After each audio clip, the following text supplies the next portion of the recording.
we are hearing from her for the very first time. Authorities think Tina McCraw is one of the last people to hear from Smith before they say Smith's former boyfriend killed her. This is a case that WACH FOX News has been following since late last year, the very start of this tragedy. Our Kiana Jordan has been following this for much of that time. She talked with Smith's mother tonight. You're live in the studio now. Very difficult, I have to imagine, for her to relive the facts of this case.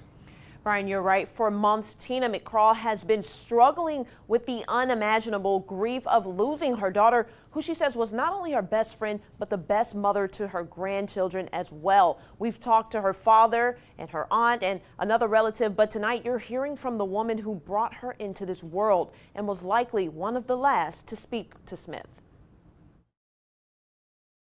It's been almost 5 months. And I've just been able to finally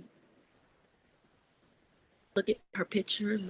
Tina McCraw telling WACH FOX News she's finally gained enough strength to talk about the death and disappearance of her daughter, Jamilla Smith. Deputies say Smith was seemingly attacked by her boyfriend, Daniel Harmon, while on the phone with 911 in early December. 30 years together.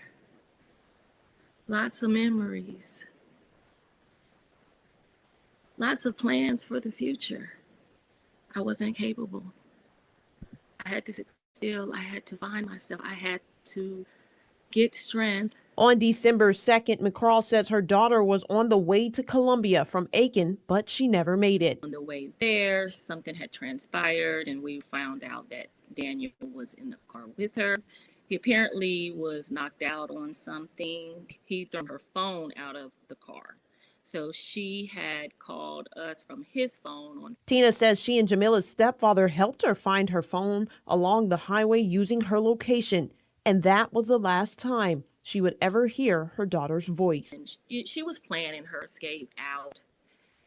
She really was. And I believe he knew that. Yeah. And that's why he had her come back.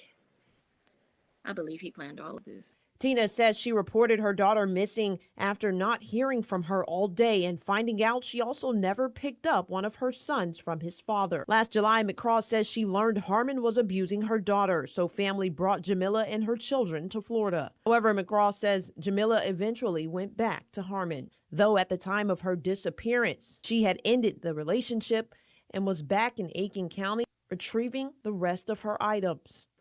I'm the one that had all of her belongings, the one that needed to scrub through her emails and her personal belongings to also put things together.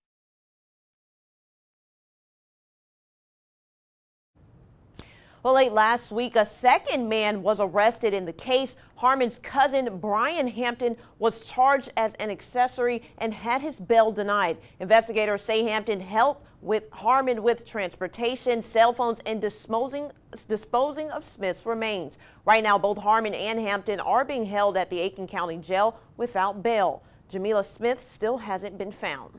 Back to you, Brian. If you want to stay up to date with this story and much more, subscribe to our WACH FOX YouTube page. Be sure to like, comment, subscribe, and click the notification bell so you never miss an update.